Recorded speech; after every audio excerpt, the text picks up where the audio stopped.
Ladies and gentlemen, welcome Harold Martin, Senior Chancellor of North Carolina A&T State University. Thank you. Thank you.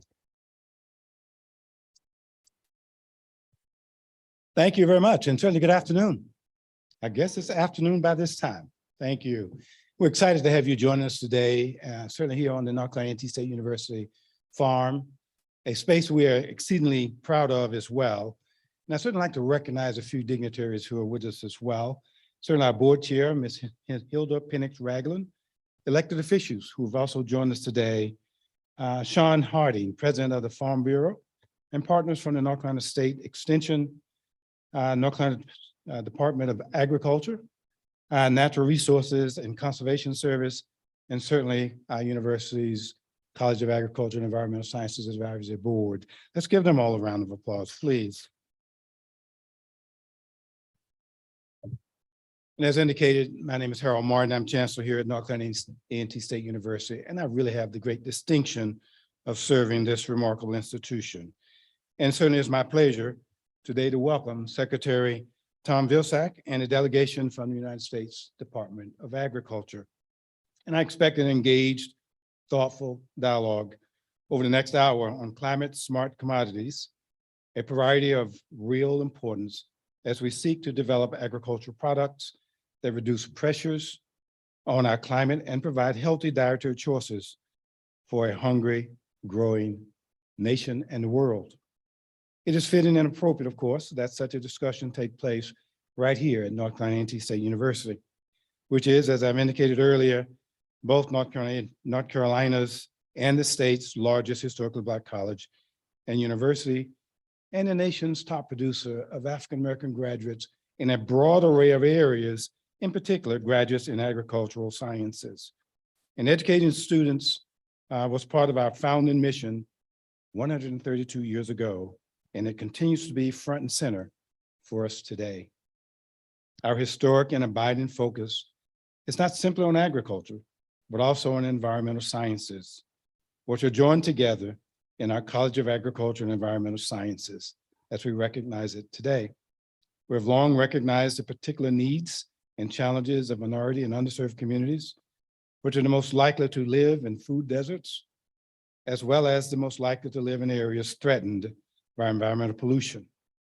And we have a proud history of service to the farming community around our state, especially small farmers and family or legacy farms. We're particularly proud to have an alumnus from this college who embodies its dual communities. And our commitment, Administrator Michael S. Regan, head of the U.S. Environmental Protection Agency, and Secretary Vilsack has indicated clearly that we need to make sure that we continue to recognize the significance of Administrator Regan and the important role he plays for our nation and the world as well. And certainly as we dig into climate smart commodities this afternoon, please know that this is an important area in which A&T already has very active work. In one research project, we're working with organic and conventional vegetable growers in 5 southern states, including North Carolina, to reduce their carbon emissions and increase carbon sequestration in their soil around farms across our states. In another, we're working with more than 1,000 cotton farmers across the country on related issues. And corporate extension at A&T is at work extensively on multiple climate smart commodity projects, including studying climate smart technology, at work on 3 partner farms and developing smart greenhouses, tractors, and milking robots. In fact, this farm has already implemented climate smart practices with regard to cover crops, use of high tunnels, and growing with tillage and using digital and smart technology in horticulture and animal production.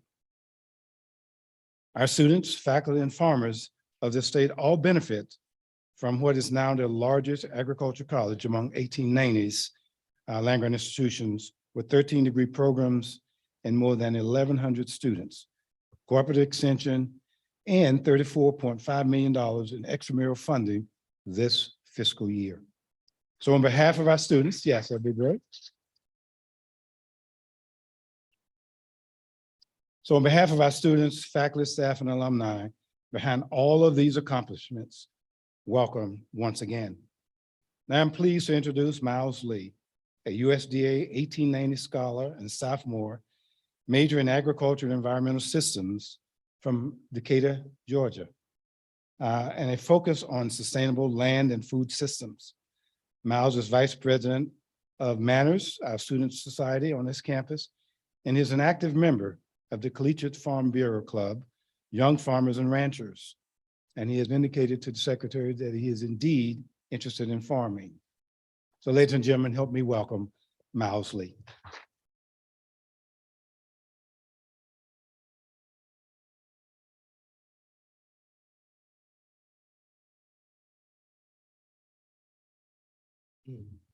Good afternoon, everyone. How y'all doing?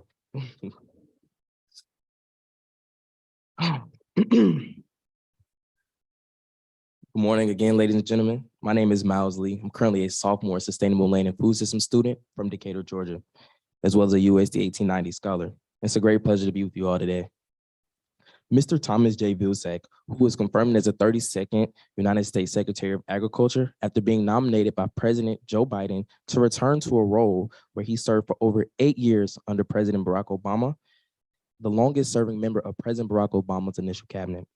Prior to his appointment, he served 2 terms as governor of Iowa, served in the Iowa State Senate, and mayor of Mount Pleasant, Iowa. He received his bachelor's degree from Hamilton College and his law degree from Albany Law School in New York. Prior to returning to the USDA, he served as president and CEO of the U.S. Dairy Export Council from 2017 until February 2021. Under Secretary Vilsack's leadership, the United States Department of Agriculture is building back better by restoring the American economy, strengthening rural and historically underserved communities, responding to climate change, creating good paying jobs for American workers and the next generation of agricultural leaders, and investing in our kids and our families. Ladies and gentlemen, please join me in welcoming United States Secretary, Mr. Thomas J. Vilsack.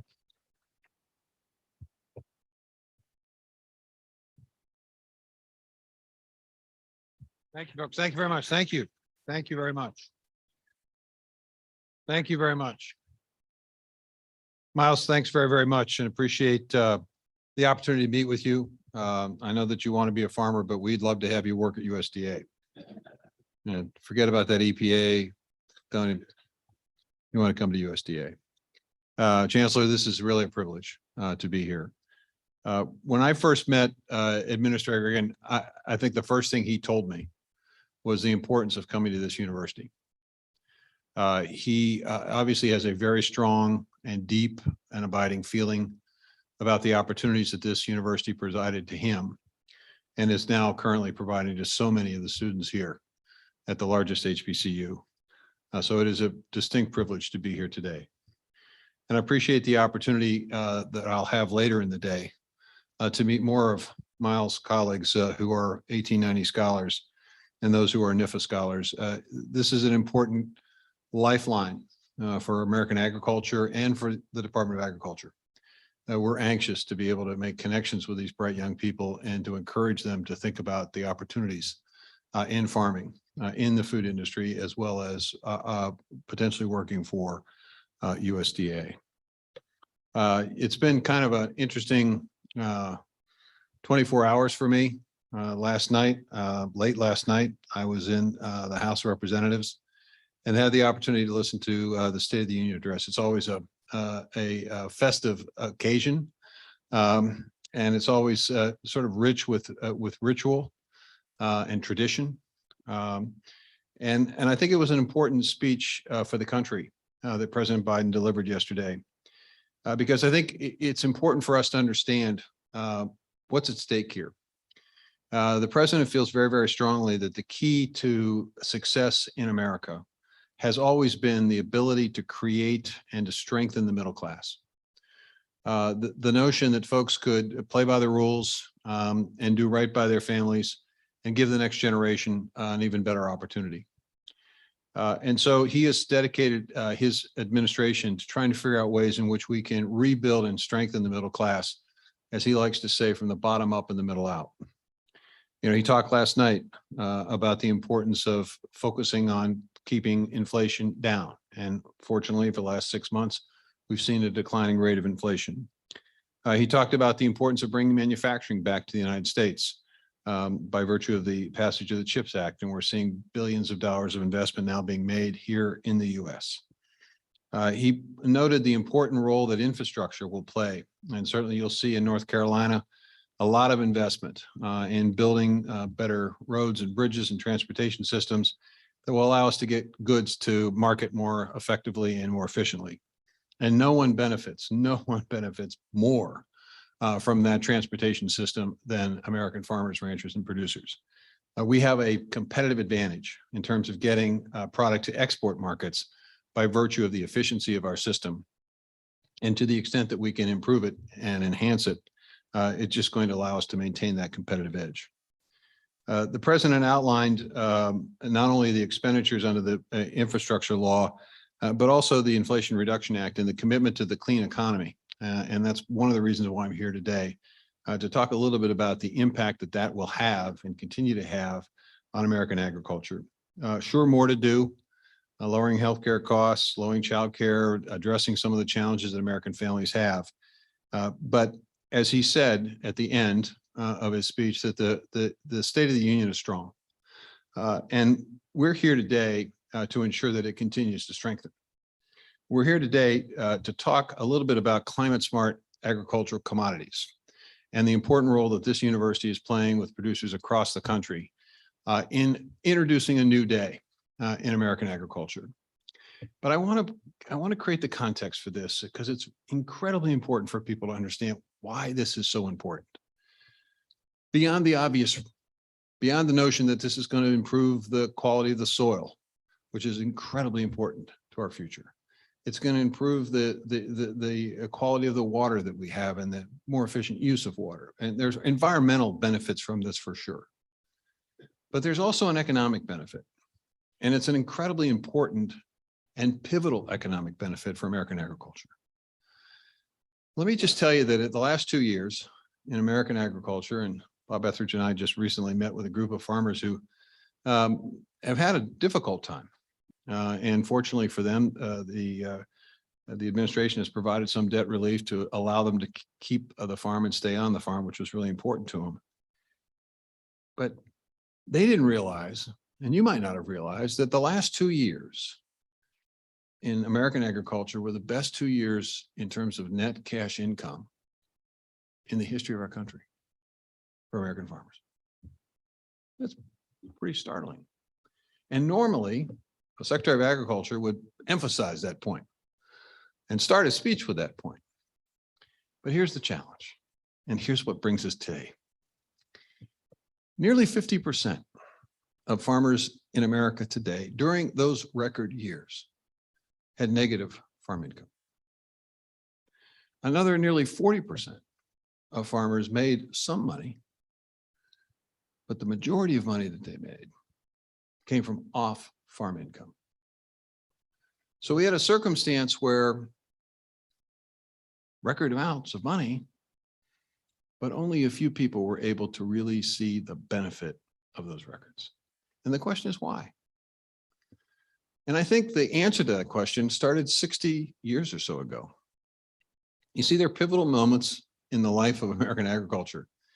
In 1862, the President of the United States decided to create the Department of Agriculture in order to make sure that farmers could be more productive, that they could get information and knowledge through extension to be able to prosper. 67 years later or so, we were in a depression, and another Secretary of Agriculture said we need a supply management system to control the prices, to make sure that farmers could stay in business and to allow them to invest in better conservation so that we could avoid the Dust Bowl that we were experiencing. And then in the 1970s, another Secretary of Agriculture said, we're going to change that system. And we're going to go to a system of more productivity because the world needs America to produce more. We're going to plant, as Secretary Butts suggested, from fence row to fence row. And American producers and farmers responded, as they always do, with extraordinary productivity, extraordinary productivity. But over time, as the costs of that productivity got realized, farmers recognized that in order to be able to continue to do that, in large part because of the nature of markets, they were going to have to get bigger and bigger and bigger. So the size of American farms got big, and we had fewer American farmers. And it wasn't just fewer American farmers. Because there were fewer American farmers, that meant there were fewer people living in small towns and rural communities, which made it harder for small businesses to survive. And it wasn't just a small business, it was the local school that had too few students and eventually had to merge. And it wasn't even the schools, it was also the hospital and healthcare systems that couldn't necessarily support a full-blown hospital or a number of physicians. It had an impact on rural America. So several years ago, Secretary Perdue was in Wisconsin, my predecessor, and my successor, both. And he was honest. He was honest. He basically, in response to a question, someone said, well, what do we do about this? And he said, well, you know, in America, the economies of scale are such that you either have to get big or you have to get out. And he was honest, and he got a little criticism for it, and unfairly so, because he was just basically stating the rules as they were. But the fact that they're rules as they were doesn't mean that they need to continue to be the rules. And that brings us here today. Is there a different way of approaching this? Is there a different model that we can use in which we acknowledge the important role of production agriculture and commercial sized operations and large scale operations to continue to produce the enormous amount of food that we need, not just to feed us, but the rest of the world? But can we also devise a program, a system, a model that speaks to the needs of small and mid-sized producers so that more of those folks, maybe many of those folks, are able to prosper by doing what they love to do? In turn, giving folks like Miles the opportunity and the thought that, yes, this can work for me. It can work for my family, and it can work for my family's family. So how do you do that? Well, you do it by analyzing the current system, which is that there are two ways or so, or three ways for farmers to make money in this country today. Pretty much. You can grow a crop and sell it, or you can grow a crop and feed it to livestock, sell the livestock or the product of livestock, and government payments, government programs. That's basically it. But what if you could expand that number?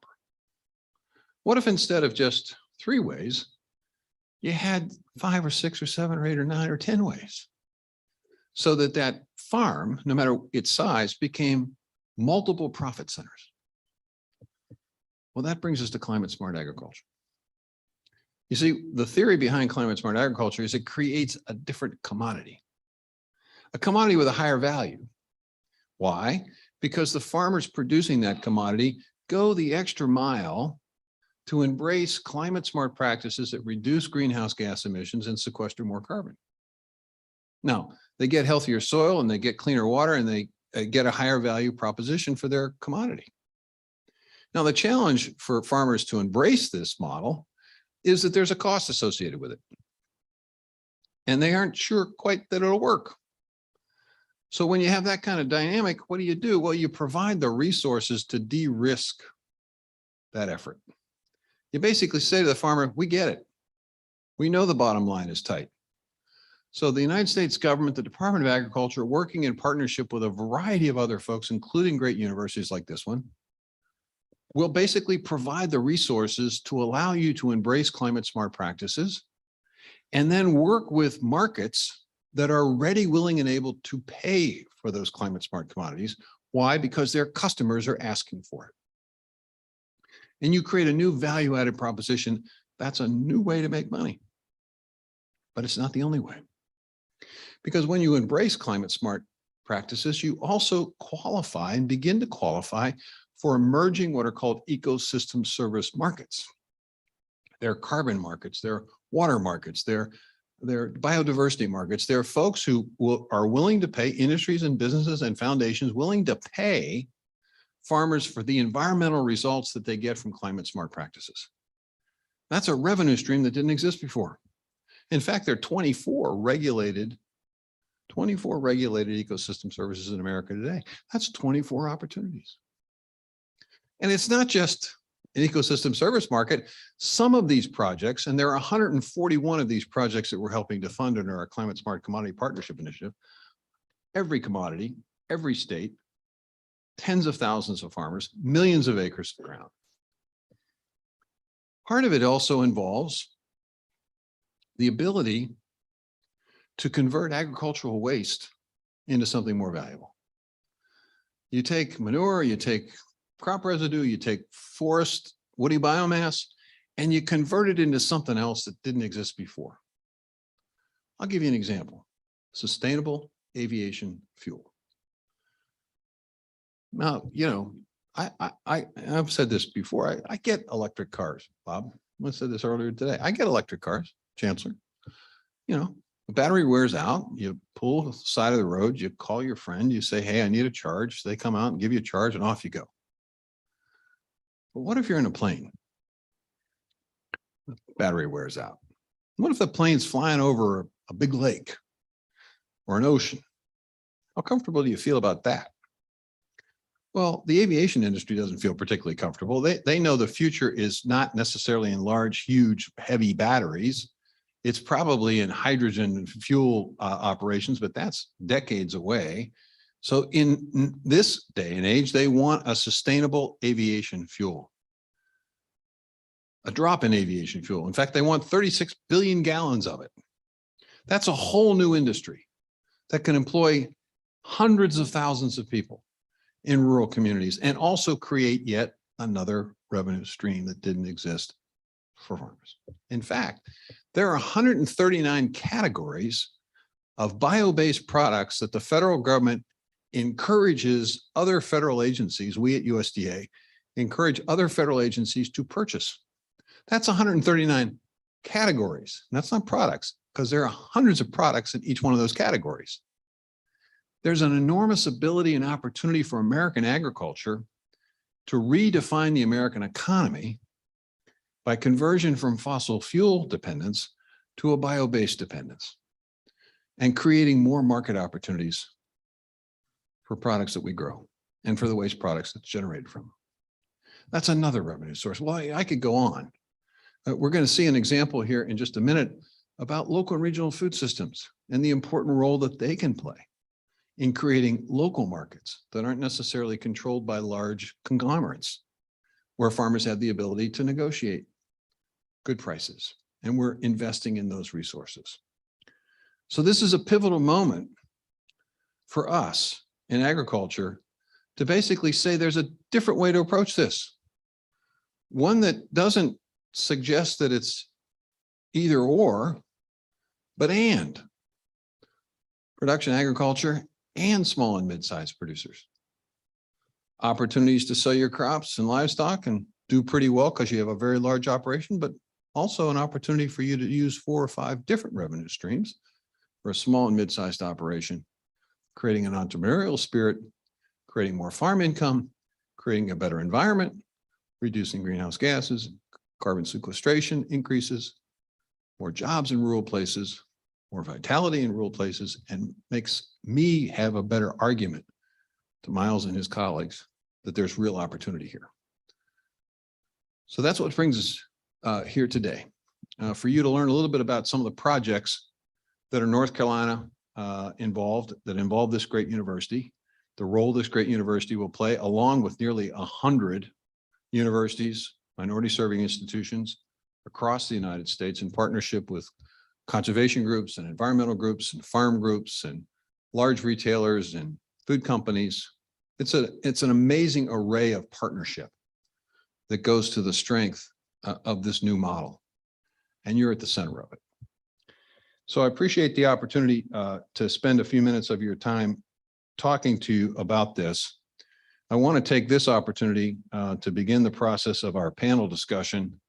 And I have the responsibility of introducing the panelists. And I'm going to tell you right now, each of you get 1 sentence. I hope you're okay with that because we want to get to this conversation. Now, let me start with Ray McKinney, who is the Associate Dean for Extension here at the university. Actually, he may get more than 1 sentence because extension is like really important. He's with the College of Ag and Environmental Sciences. This is amazing to me, Ray. It says here that you've assumed the leadership of more than 110 campus and county extension staff.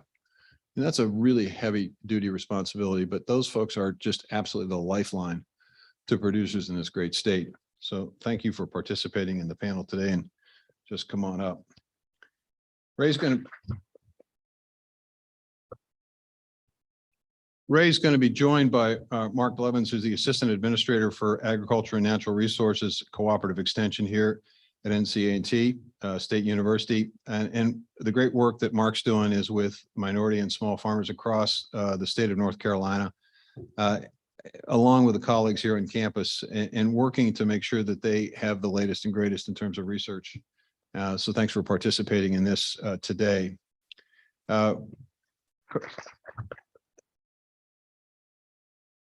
Carla Norwood is a co-founder and executive director of Working Landscapes. Carla and her husband established a nonprofit Working Landscapes effort after some research that she did at another university. We won't mention what it was. That's not a bad university, but she interviewed a number of folks with a question of how do you revitalize rural communities, and I think she's on to something. So, Carla, thanks for participating today. Dr. Jesse Daystar is the Chief Sustainability Officer of Cotton Incorporated, which is part of the U.S. Cotton Trust Protocol. He's a Vice President and Chief Sustainability Officer. And prior to joining that, he was the Assistant Director at the Center of Sustainability at the same university that you went to, which I won't mention. They've had pretty good basketball in the past, but they lost their coach last year, so we'll see how they do. And the last panelist is Dr. Christy Wendelberger, who is a climate smart policy director at the Rodell Institute. And I don't know a lot about this particular project, so that's why I'm here today to learn. But I do know that Rodell is really involved and engaged in a number of these climate smart partnerships. I had the opportunity to talk to folks from the Institute in Pennsylvania when we launched this.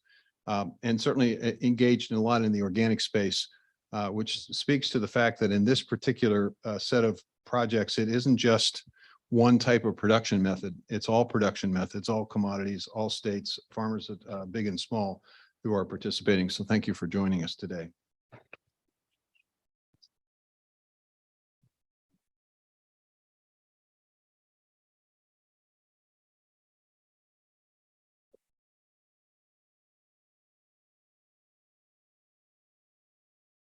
So I'm going to do my best to try to moderate this conversation and make sure that it's informative.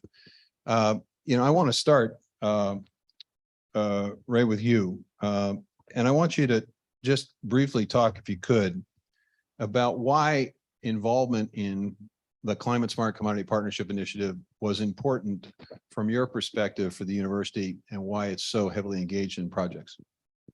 Oh, well, thank you so much for that question. Yes. When we think about climate smart agriculture, sometimes in some of the events associated with the climate, we often think about it in the larger framework. We think about large scale commercial agriculture. We think about the things that we've seen from the droughts. We've seen this, but this, the impact of the climate and the factors cut across a large swath of agriculture. And really right in that crosshairs of the impact of this is a lot of the small socioeconomic underserved farmers and communities. And so the work that we are taking upon and the monies that USDA has put forward is really have an opportunity to have an impact here. We so need to look at how we can come up with policies, how we can come up with areas of study, technologies, techniques that are going to be able to benefit and assist these farmers who really are impacted by this in a big way. so many of them are not able to have the insurances to cover losses. So when they're hit with these devastating losses, it's tremendous. Plus now it's going to also offer with the ideas of creating commodities, things that they can really specialize and work at and have a market advantage with this. To not also to go along with the health, the climate benefits to the air. So we really see that getting involved in this arena is significant. 1890 community takes this on. As a matter of fact, the 19 universities have come together and started a Climate Smart initiative in which they're going to focus around soil health. They're focusing around water resource. They're focused around policy and also about equity and justice. So this is real, and we're really putting forth a serious effort. And we want to thank USDA for the effort that you're putting forth in this. Well, thank you very much. Mark, I'm going to turn to you. As Ray indicated, there can be some challenges in terms of trying to convince folks to participate in something like this. A lot of barriers. Talk to me for just a second before we introduce the various projects about your role and the role of extension and the role of the university in trying to reduce the fear or the concern that small, disadvantaged, distressed farmers might have of participating in something new when they've just been trying to hang on for a long period of time. So breaking news, farming isn't easy. And so it's even more difficult for folks that aren't currently in those systems. And small and minority growers are the ones that we get to focus on here.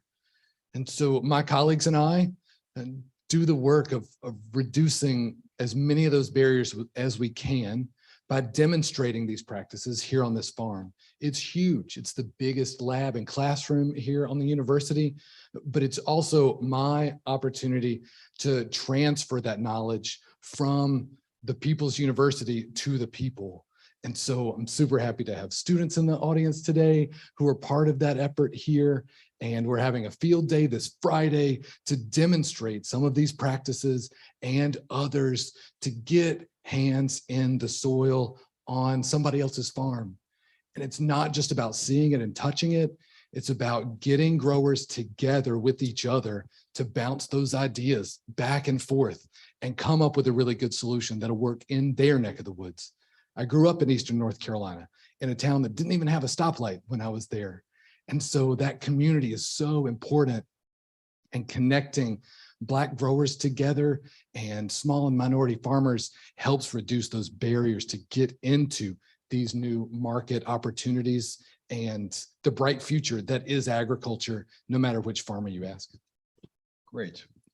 Christy, let me start with you if I can. I'd like you just to spend a few minutes acquainting us with the nature of the project that you all are helping to lead and why you think it is important for Rodell to be involved in this. Thank you. So our project is really looking at farming in the Southeast for vegetable farmers in a real holistic approach. We are looking at how organic and conventional farmers are both growing vegetables with cover crops and without cover crops. And then we are going to look at the greenhouse gas inputs or emissions that come off of that and the soil health benefits that come from that over the course of the project. But during this, participating farmers are also going to be participating in economic surveys and for both business as usual, no cover crops, as well as with the cover crops. They're going to be participating in barrier to change focus groups. We have a marketing strategy research component where we're going to be working with farmers markets and trying to develop a marketing strategy to help consumers understand that value added piece that you were talking about with climate smart commodities and the reason why it's important to grow those commodities in this way. And also we're helping to develop one app and to verify and improve on the Comet Smart or the Comet Planner app that farmers use, trying to get them into the carbon markets. So all of our research that's happening on with the greenhouse gas in the soil projects, those farmers will also be participating in Comet Planner, and we'll be able to compare our results to actually what Comet Planner is saying to be able to improve that.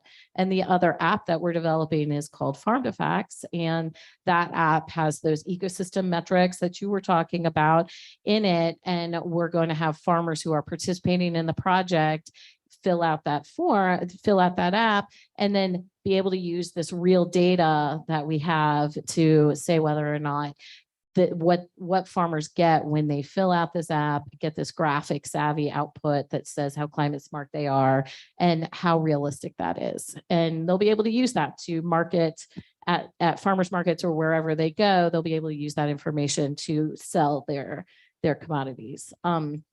And one thing that I think is really cool about our project is in working with NCA&T and Dr. Dari and everyone here, we're going to really be able to connect with underserved and small growers. And every step of the project we're asking a farmer to do will provide an incentive. And in the end, if you're a fully participating farmer in our project, then you could get up to $58,000 in incentives over the course of the project, which is essentially the cost of a no-till drill, a roller crimper, and a no-till transplanter, which is the equipment that's needed to do the type of work that we're talking about doing.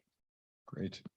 You know, I totally understood just about everything that Christy said, Jesse, until she got to that equipment. That kind of rolled off her tongue pretty quickly. But, you know, and I think most people kind of get the vegetable piece of this and maybe the commodities, but cotton?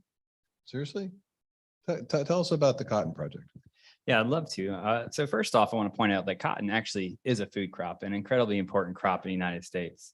Within the cotton industry, we support roughly 116,000 jobs in the United States, creating over $9.6 billion of value added, and we're the third largest producer in the world. And over history, we've reduced the climate change impacts of cotton over the past 40 years by 25%, and we have goals to reduce those by 39% by 2025.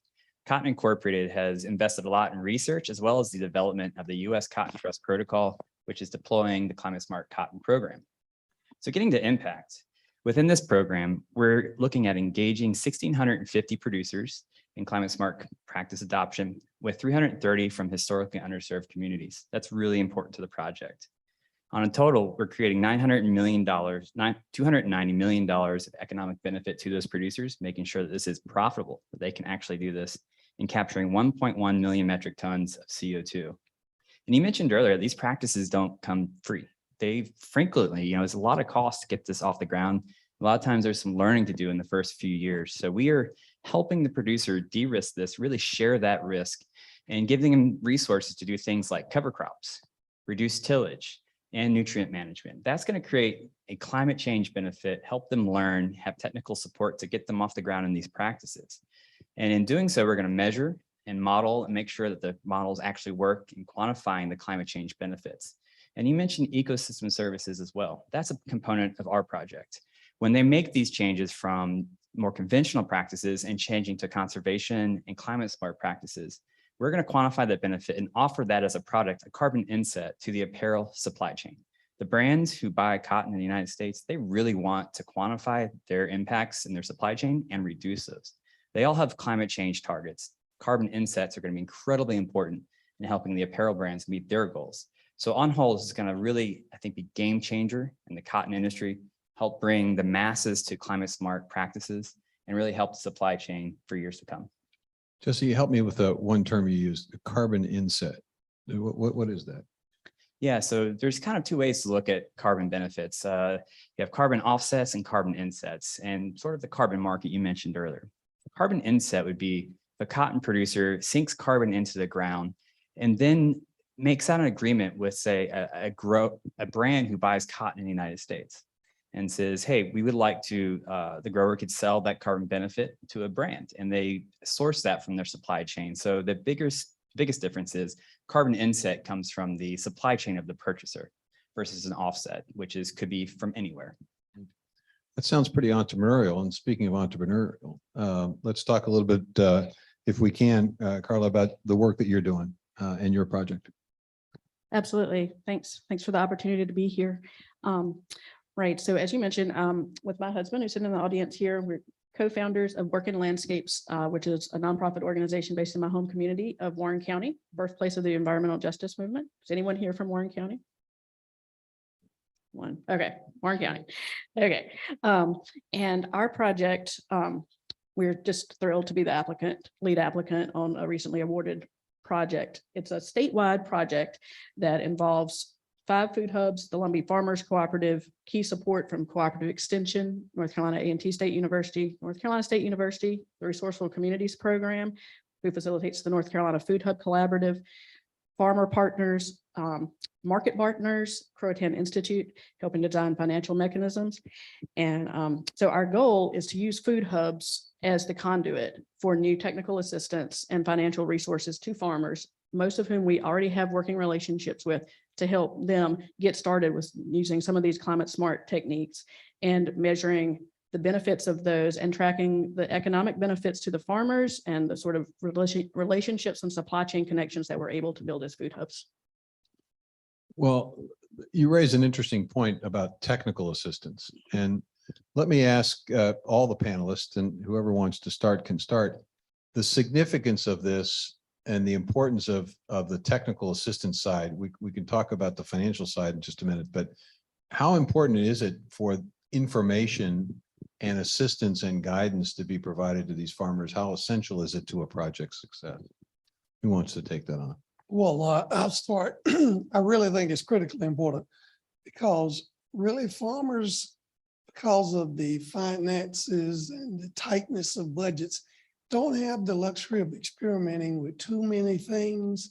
So they're looking for universities, the land grant systems, many of our private partners, to really undergo some of these trials and efforts to identify what are the best practices, identify those things that really work, and then they are willing to implement and put them into practice. Critically important for this also is, what is the benefit that I'm going to return for making this type of investment?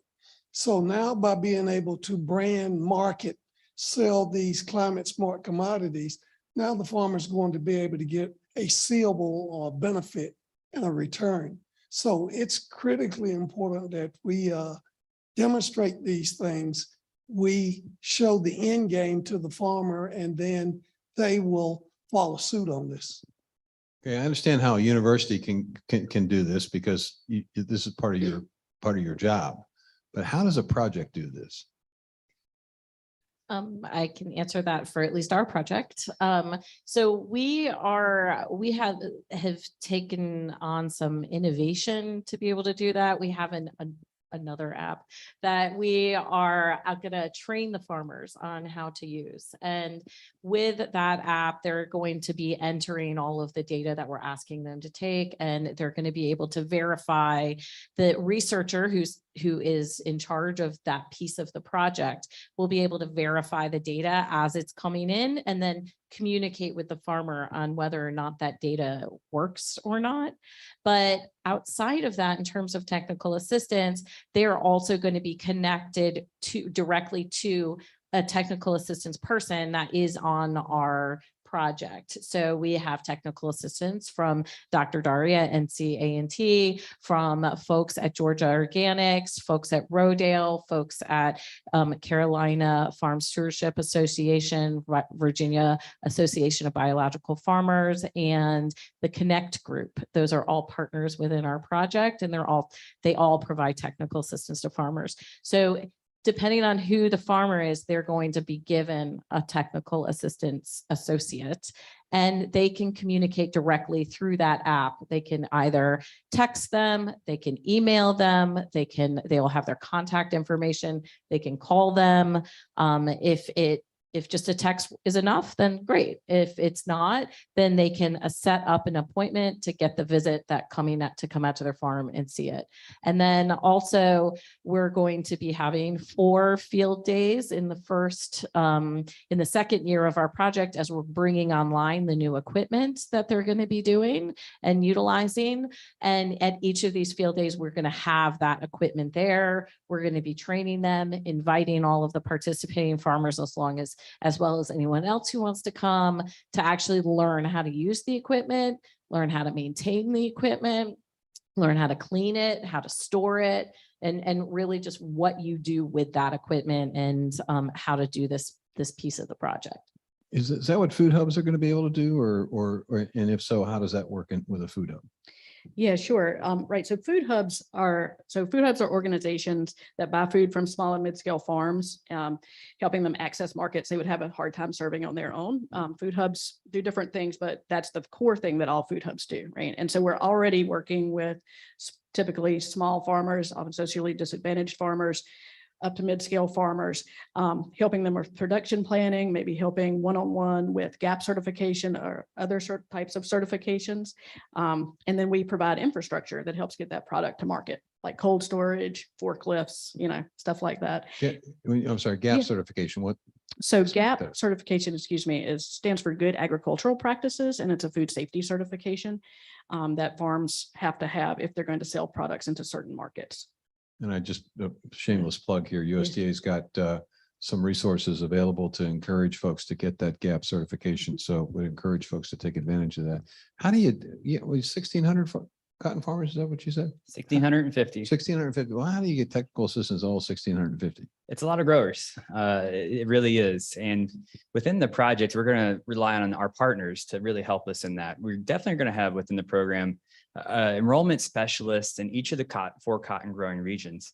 And that's going to be very helpful. But we're going to really rely on organizations that are partnered with us, such as the Soil Health Institute, the 1890 universities, and particularly here, Dr. Bromick's going to help us enroll producers within North Carolina from the historically underserved communities, as well as help them understand practices on the farm, do soil testing, and make sure these climate smart practices can work for them. Because every farm is different, where you're growing, the weather, your operations, and it takes expertise, a lot of science, a lot of understanding and knowledge to make this work. So it's going to be a broad scale effort across all of our partners, and it's going to be really important to meet the needs of those smaller shareholders. Go ahead. One more thing on technical assistance. We're already working with smart people. These farmers grow your food and your fiber and your fuel that has been mentioned earlier. So none of these projects downplay or underestimate the smarts that are on these farms in every generation. And so we're helping these individuals do what they do even better and in climate smart ways. It's helping to reduce that risk by showing the ways that other people are succeeding. That even with cover crops, it takes a couple years to dial that in on any specific farm. So this technical assistance, it helps ramp up these climate smart commodities in ways that are through this already existing excellent network of resources. I have occasion to talk to skeptics about all of this from time to time.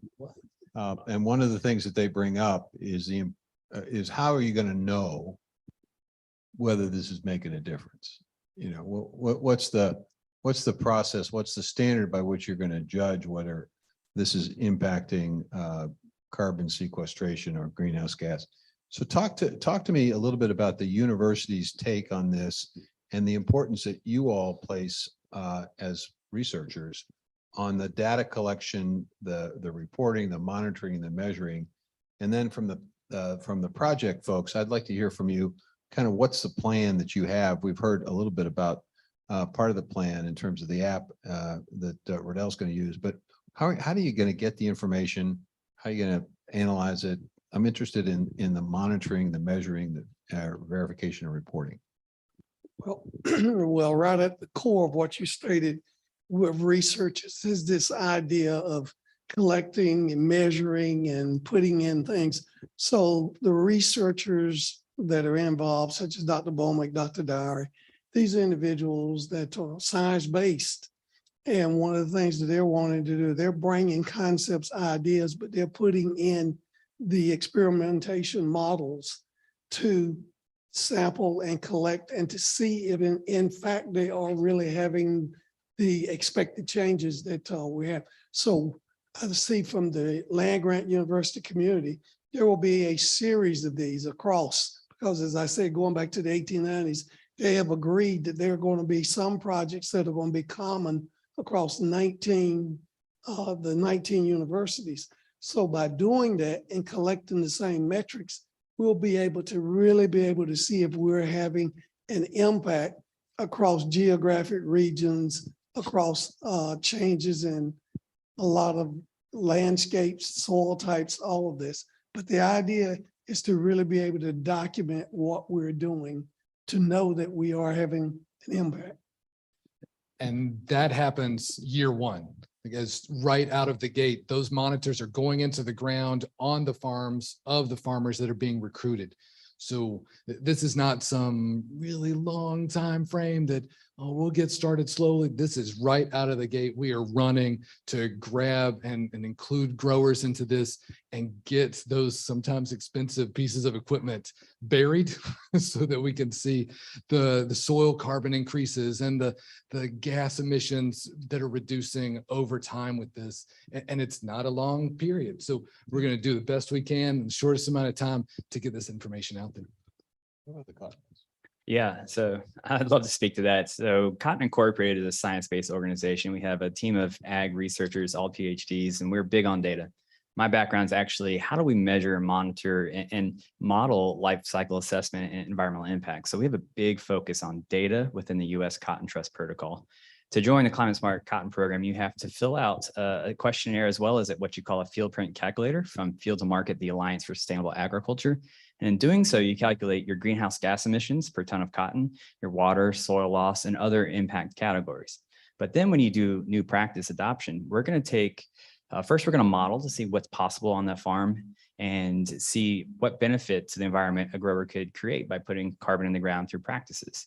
And then we're going to actually go out and soil sample that to confirm what we thought and what we modeled in terms of what we thought that we could do on the farm. And that'll, of course, play into the carbon insets as well. But there's also a bigger question here that I think all the projects are trying to answer is how do we improve the science around measuring carbon emissions and creating those benefits? So I think all the projects are going to contribute their learnings around how we refine the models, such as you mentioned earlier, the COMET model. It's pretty good, but there's room for improvement. So we're contributing data, we're actually measuring things such as nitrous oxide and comparing that alongside the model to make sure the model is accurate, or maybe we can fine tune that for cotton. So we're big on data, and that's going to be communicated to the supply chain as well. You know, I get the food hub concept in terms of the ability to aggregate, the ability to help market. But when you start asking them for data, how does that, how do you make that case? Well, this is why we have partnerships with universities. Our food hubs are all small organizations based in rural communities, and we don't have these technical capabilities ourselves. But we have been lucky enough to attract some folks to our project who will bring some of those skills, including the soil ecology and management lab at NC State University, which will actually be analyzing subsamples. I was looking at my notes so I could tell you what it is. We will be calculating root zone enrichment, carbon, for example. But I mean, really the key is building, having the relationship with the farmers, getting on the ground, getting soil samples, getting multiple soil samples over time, and being able to communicate those results to the people that we're working with within the project and beyond the project in ways that are compelling. Right?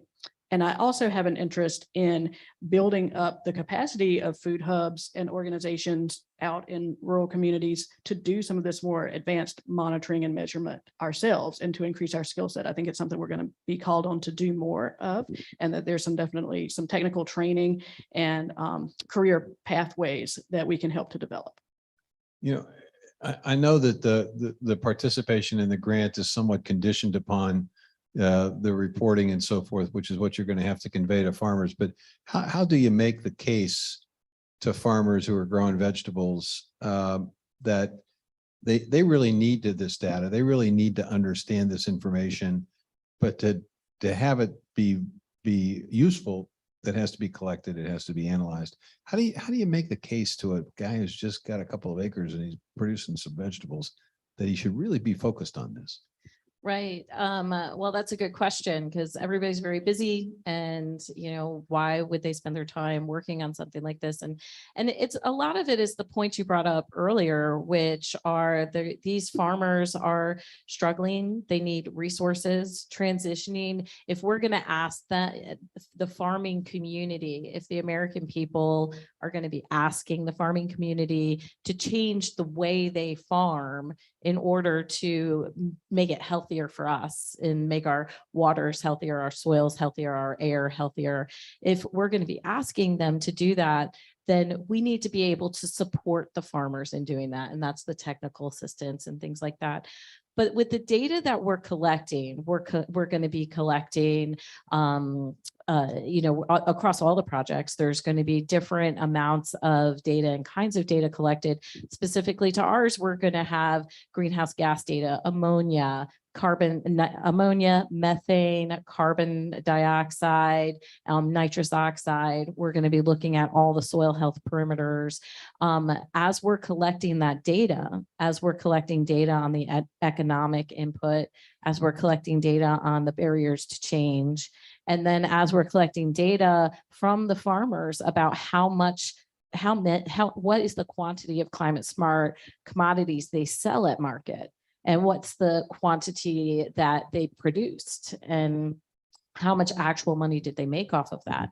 With all of that data, we'll be able to come up with recommendations that we can provide to the USDA, recommendations on how to support a farmer when they're transitioning and in that most expensive phase, recommendations on how to support a farmer socially and educationally on how to train on transitioning, and just ways to make it easier on them to take on this burden of changing their production and what they know to be able to make it better for us. And so I think that understanding, understanding that we have to have their participation to be able to help them is really the key. So I'm assuming that with the projects that there's probably a core of farmers that have or will be more easily identified, maybe by a partner or a group, or maybe they're already involved with the Cotton Protocol, for example. But what kind of marketing do you expect that you will do so that a farmer that's not totally aware of what's going on, but after 6 months or a year of this, they start hearing it around conversations? How do you market this so that, and how do you create the flexibility within your project to welcome new new farmers into it a year down the road? So we are planning to hopefully enroll about half of the total people in year one and grow to the full amount of our sort of 5 long-term participants by year 2. But I do think that people will talk about it, people will see things happening, and we want to be able to, as transparently as possible, share with them what we're doing, what the goals of the project are, and share the learnings and opportunities for networking, relationship building, and just kind of doing some of that social stuff that you were talking about, just kind of makes it easier to step into new things. So we are planning to host regular, periodic, just open houses, workshops, things on people's farms where people can get out and see what's going on.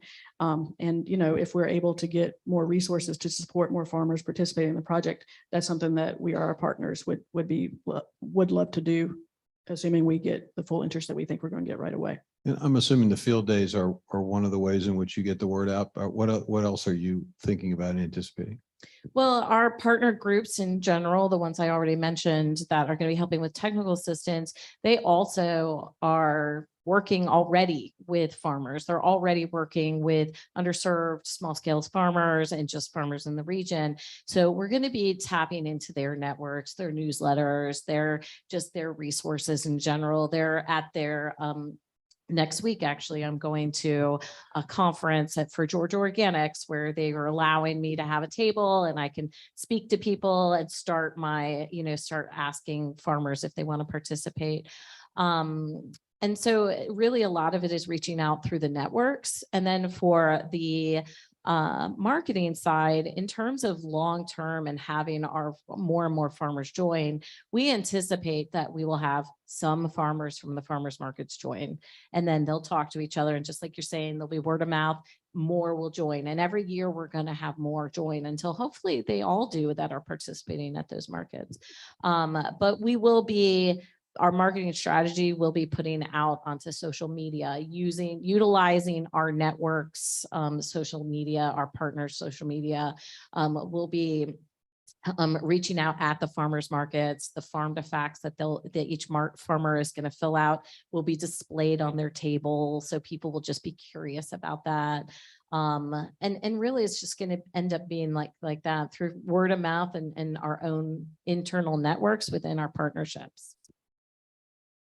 You got 1,650 farmers already identified. You're all set. Well, I would say not quite, but we do have over 1,000 producers already in the U.S. Cotton Trust Protocol. There's clearly been a signal. Our growers are incredibly progressive. They made incredible progress over the years, but we certainly are running up to a wall in that, we need more producers, and to make the changes on the farm that drive down impacts, they need some support. So I think now that we've communicated around the Climate Smart Cotton Program, there's a lot of interest. I think that the support we are giving and the ability to market their cotton better in a time like today, it's going to really help. And one thing that I think is really going to get their attention and help us long term is when you improve the soil, you can really drive down the cost of your inputs. And I'm not sure if you're aware, but the nitrogen inputs have been, inputs generally have gone way up in this time of inflation. So by being more efficient with those and reducing the need on that, that's going to help their long-term profitability, and growers see that. So I think we're a good part of the way there, but working with on-the-ground grower groups and gens, we're going to get there. Trust me, I am fully aware of the cost of inputs.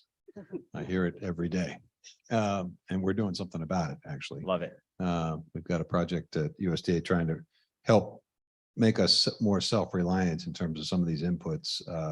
We've relied on folks outside the US who aren't necessarily our friends, and they make it a little bit more difficult for us to access that. So the universities, obviously, this is something that you want to tell folks that you're engaged in, right? So you have a marketing campaign, I suppose, of sorts about projects like this. Talk to us a little about how a university gets information out to its network. Well, in particular, land-grant universities have an arm to the system, which is the cooperative extension.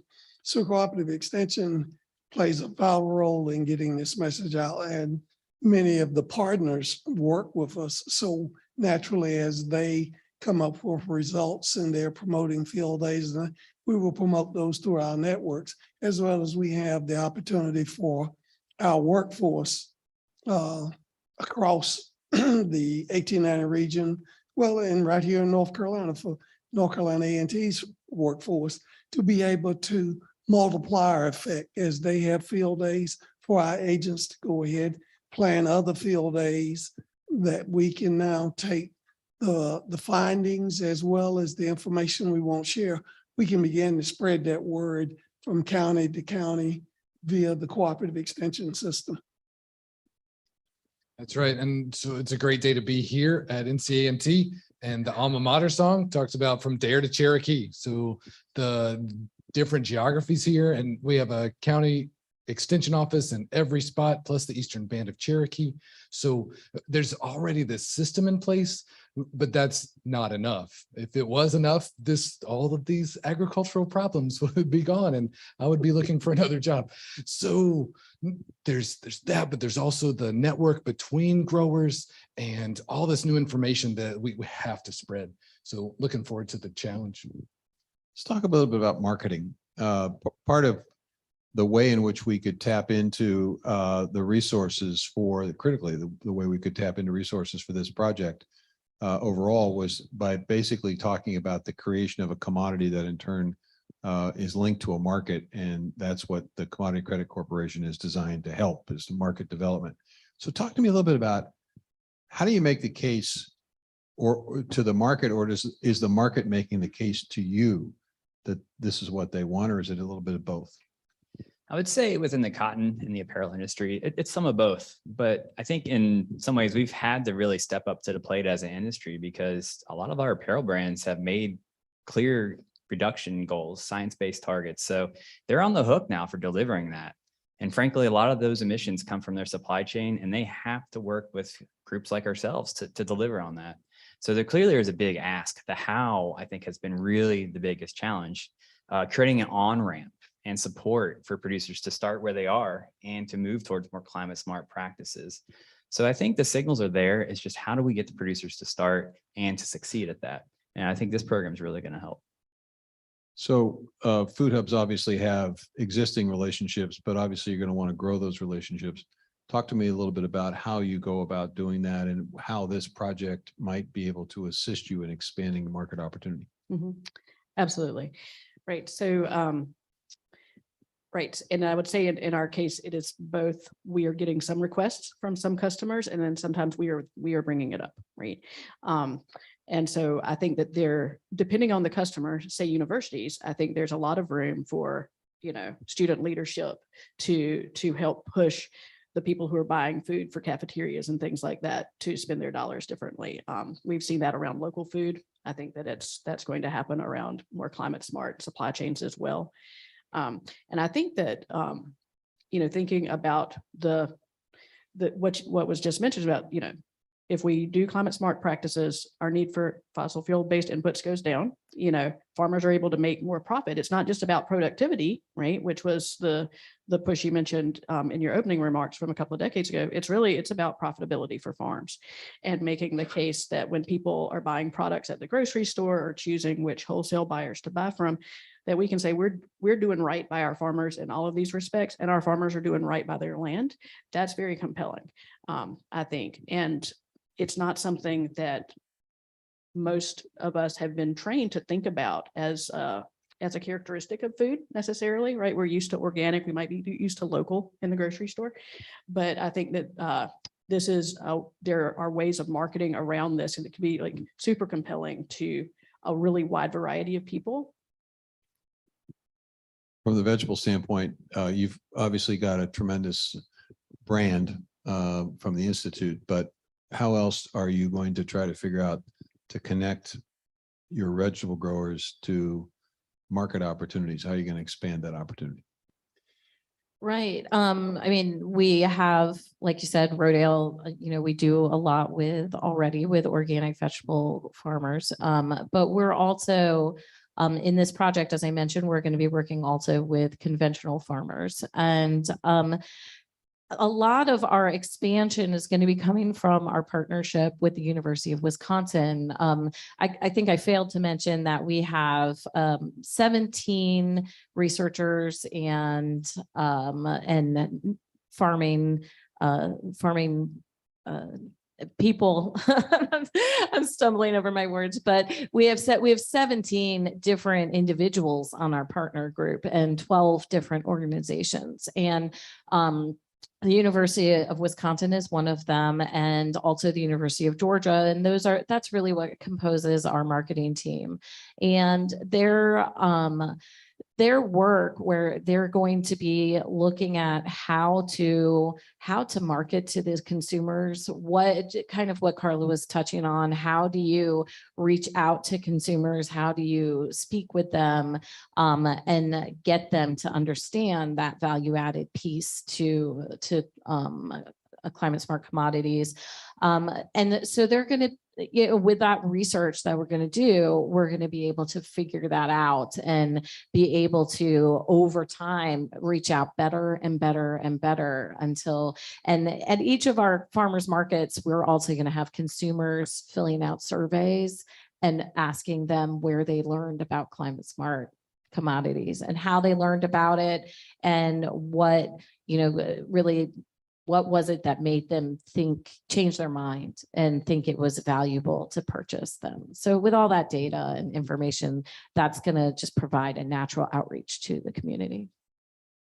So I've been asking questions of the panel, and I've got another group of questions, but I wanted to see if it's possible to open it up to the audience. I'll be happy to repeat the question if this is being filmed or if we've got the need for me to repeat the question, but if there's anybody who's, yes.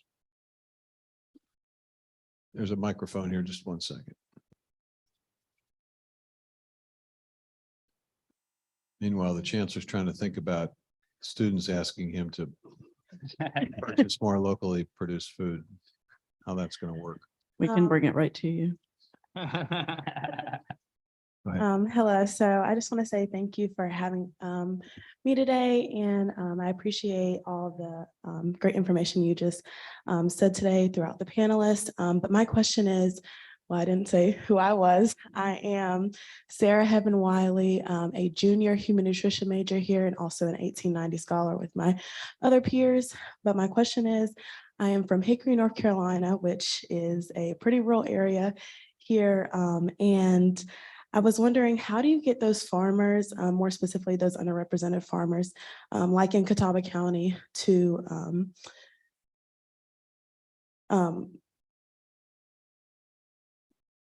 how do you actually, get access to them and find them? And then in addition, how do you continue with their success as a small farmer after the program, or the success that they have within the program?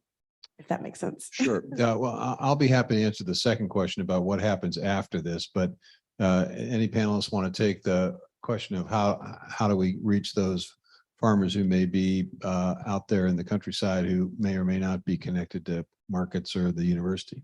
How do we get to them? Is it extension? What is it?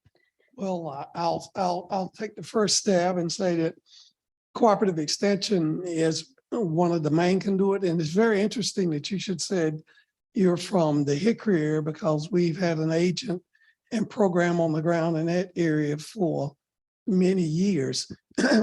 Matter of fact, in working with UNSERPA, we had a very strong initiative working with the Hmong population in that area and working with them on growing specialty crops that they subsequently were marketing into some very high-end restaurants in the Charlotte area. So I think that there is that opportunity. Of course, extension needs to be more aggressive in making those connections and offering itself up to farmers and willingness to assist them with that. But I think that we have the mechanism, we have the system by which to be able to reach out and to do this. It's just a matter of connecting those dots and putting people in contact with extension. The second question you asked, which is really an important one, is, okay, so you do this for 3 to 5 years, which is the span of some of these projects and many of the 141 projects that we're funding. What happens next? Well, that is directly connected to the notion of collecting data and information and results. From this, we're going to find out what works, but we're also going to find out what doesn't work. And that's just an equally important lesson to learn in all of this. And once we know what works and what doesn't work, then we have resources at USDA, whether it's through our conservation service or whether it's through some of the other programs we have at USDA, to direct and to target and to focus the resources of those programs into what works. Now, for example, the NRCS is currently looking at a very historic increase in the amount of resource available to it under the Inflation Reduction Act. I mean, but phenomenal increases in the amount of resource available.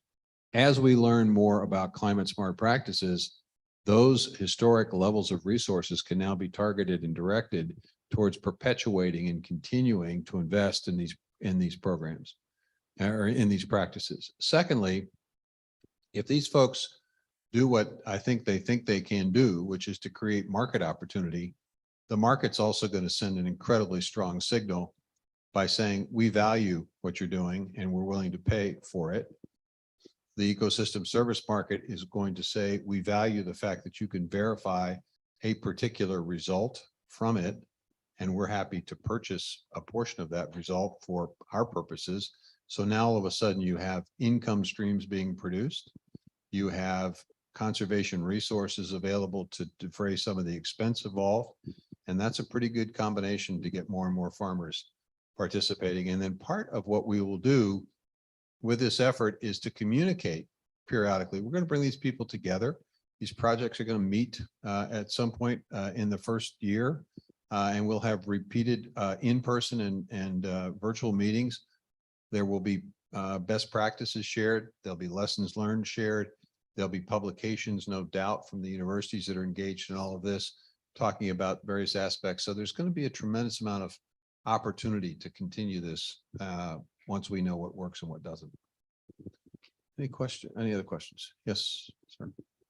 And while the microphone's going there, researchers here at NCA&T signed onto these projects and some of the other ones that weren't selected because our researchers believe that these projects, it's a matter of when we succeed rather than if with these. I'm Josh Humphreys, president of Croatan Institute. Really delighted to welcome you to North Carolina, Mr. Secretary. Delighted to be partnering with Carla and her team at Working Landscapes on her project. Delighted to serve on the board of the Rodell Institute Southeast Organic Center down in Georgia. My question for you, Mr. Secretary, is we are extremely excited by all these new initiatives and programs. And as Carla mentioned, we work specifically around financing this kind of transition to better strategies that develop climate resilience. I mean, from Iowa, I'm sure you know the data that suggests that those folks, you know, who were in the Missouri River flooding basin, you know, that they came back much more quickly online when they were embracing soil health strategies, regenerative agriculture. And I think the big question that we're wondering about is how can we get priority points in the existing programs rather than just these kind of experiments? How can our FSA lending initiatives actually give priority points to farmers who are embracing these strategies and embed it actually in the kind of financing mechanisms that both the USDA is providing, but also our federally regulated farm credit system is providing? Right now, it seems like there's not any real dedicated funding and financing for the transition to these kind of strategies, which may take some initial 3 to 5 years of investment before you actually start seeing greater profitability. That's basically the kind of J curve we're seeing in this. And who's providing that right now are our community development financial institutions, our private lenders, our impact investors. And we wonder why the government isn't sort of stepping up as rapidly. Do you anticipate that happening? Well, I think that's the purpose of doing this, of developing these projects so that we know what works and know how and where to target those incentives, those encouragements. I think you have to recognize there was a lot of resistance initially to this concept and idea. There were people that were essentially encouraging us not to do this. And looking for ways to essentially make it more difficult for us to do this. There was no appropriation coming out of Congress to do this. We took it upon our own to at USDA to find the resources. And initially, we thought $1 billion would be a good start. Well, it turned out that there were 1,000 applications and $20 billion of requests. And so we looked at what we could probably add to that billion, which is where we came up with nearly $3 billion. And we're getting some pushback from that. We're getting some members of Congress that would like to restrict my ability as secretary to use that Commodity Credit Corporation. So we got to kind of prove the case here. And I think these projects will help us do that. In the meantime, while it's not a direct answer to your question, it is a reflection of the philosophy that we have.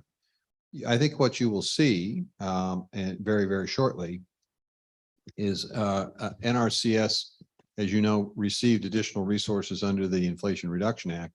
The question is, where are those resources going to be targeted? What are you going to do with those resources? And I think you're going to find that we're going to target them, focus them on climate smart practices. So there's going to at least be cost share. There's going to at least be some additional significant resource available to producers in the meantime, while we begin to collect data and information. And as this progresses, as more and more farmers get excited about it and begin to express that to policymakers, then it becomes a little bit easier to say, okay, now let's take a look at some of our risk management tools. Let's take a look at some of our lending tools. What else can we do? We did a small cover crop incentive with risk management, which we could do by virtue of the American Rescue Plan. You know, these resources that Congress has provided under the Rescue Plan, the infrastructure law, and the IRA are giving us the capacity to begin to, at least as one of our producers we talked to today says, you got to learn to crawl before you walk, before you run. And I think we're in that sort of that between the crawling and walking stage on this. And so I think a year from now or 2 years from now, I'll be in a much better position to answer your question. But in the meantime, we're going to try to figure out creative ways to work around the system and not create a circumstance where it makes it easy for those who oppose this or who are skeptical of it to basically put the brakes on. Okay. Right.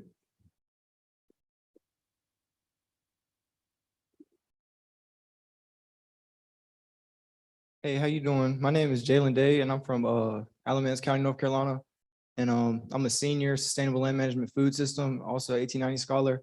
And my question would be, how would you go about convincing some farmers to take climate smart practices seriously if they don't think that natural resource issues are an issue, or if they don't think that climate change is a thing? Well, that's a good question. There are some skeptical folks out there. I'm going to answer it this way, and then I'm going to ask the panel to weigh in on this. It's been my experience with farmers that when they peer over the fence and they see their neighbor doing something that seems like it's working for them, maybe they're driving a later model truck, or maybe they got a piece of farm equipment and you can't figure out how they afforded it. And then they tell you, well, it's because I'm engaged in this climate smart stuff. They're going to want to know more about it. But that's my kind of back of the envelope idea about this. But I'm curious to hear from the panelists on this. I think that, that's kind of, that question can resonate across of all of conservation. How do you convince people to do something that isn't that they don't really care about? And I think ultimately it's the bottom dollar. And so if you can show that they can make more money off of this because they're going to end up using less inputs because they're using cover crops and maybe they have healthier soil. And if they're roller crimping their cover crops and now they don't have to put as much resources into weed control, then that will reduce their labor costs. And if we can show them over time that the economics behind it make sense, and then they can go to market and sell at a higher value, then just, the proof is in the pudding then, and then they'll be willing to join because they may not care, but if they make more money off of it, then that's just what they're here for. And that makes sense. Anybody else want to add to that? Well, Jalen, I would say it's going to start with one person at a time, one community at a time. But one of the things that we have to engage in this transfer of knowledge, this transformation, is we have to engage young people such as yourself, because you are a product of the community, to be able to come to a North Carolina A&T, to be trained, to see all of this exposure, now to go back into the communities and to be able to say, they're really working on some things. There's some positive results. Yes, this is real. A&T, the 1890s are working in this. The land grant system has solutions. So I can attest to that. So it starts with you. It starts with me being able to communicate a consistent message that it's real, but there are solutions on the horizon. Okay, we have a time for one more question I want to ask each of the panelists. And that is, I want you to sort of put yourself into the future 3 to 5 years down the road.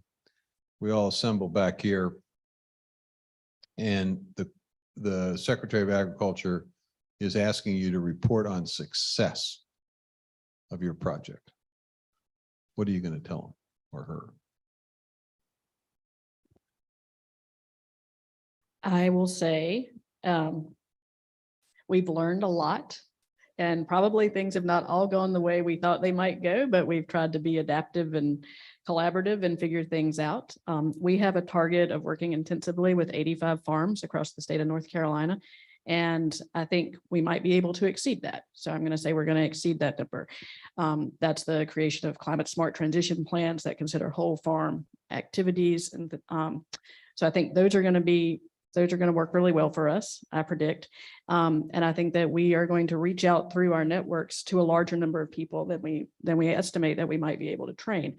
I hope that we are able to report strong signals from our market partners that these are products that they want, and that we are successful in at least sketching together some whole supply chains and value chains that can take farm product from, Hickory, Alamance County, our partner food hubs, to known markets in a transparent way that helps communicate the real vital impact of this project all across the supply chain and to end consumers. Yeah, looking into the future, I'm first off, we want to, of course, deliver on what we proposed, and that's pulling down over 1 million tons of CO2 and also creating more than 1,200 jobs in the agriculture industry. But really looking at it, we certainly will have learned a lot. And I hope that we have more demand for the program than we can even accommodate. What I really hope down the road is that we've proved a mechanism for creating change, taking science to action, implementing practices on the farm that create real impact. And I hope that other brands and the industry will come together to put more money in this program to drive it into the future. I think we have a durable, long-lasting program that I hope will continue far past the funding from Climate Smart Commodities. The university, we're going to be meeting either in a room or a building or a field named after the administrator at EPA. So what are we saying? We're going to say that we have been a tremendous partner. We have engaged our partners. We've engaged the community. It's been a co-learning experience. We've tried a lot. We've learned a lot, and that the journey was the destination. That through this process, we have gotten to a point now that we can talk to farmers, we can talk to communities, we can tell them a lot about this whole area of commodity smart agriculture and commodities.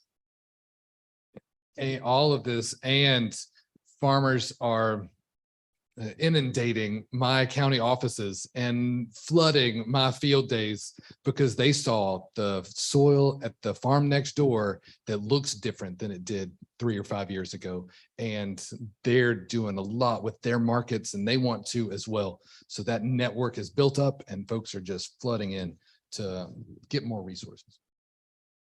Overall, our project goal, our big umbrella goal is to change the way vegetable farmers in the Piedmont grow and market climate smart commodities. And so I think it's the success story would be to be able to show that, and then to be able to say, now with this model, with all the things we learned, all the all the things we learned that were successes as well as failures, and what we've learned from it, we can take that and use it as a model to change communities to climate smart farming across America. We can take it to different regions within the United States. I'll answer my own question, and that is that I would hope that the next Secretary of Agriculture is in a position to talk about how many or most farmers are now profiting because they have multiple ways in which they can make money beyond the sale of a particular crop or livestock, but they're participating fully in value-added opportunities that Climate Smart has provided, that they have a little bit of ecosystem market resource coming in, that they've figured out ways to reduce their input costs because of soil health being improved, and that they've also perhaps taken agricultural waste from what they were producing down the road to a processing facility that turned it into sustainable aviation fuel or some bio-based project, which has brought a lot of good paying jobs to rural communities. And there's a vibrancy and a sense of optimism and hope in rural communities across North Carolina and the country. So please join me in thanking the panelists for an informative discussion. Thank you.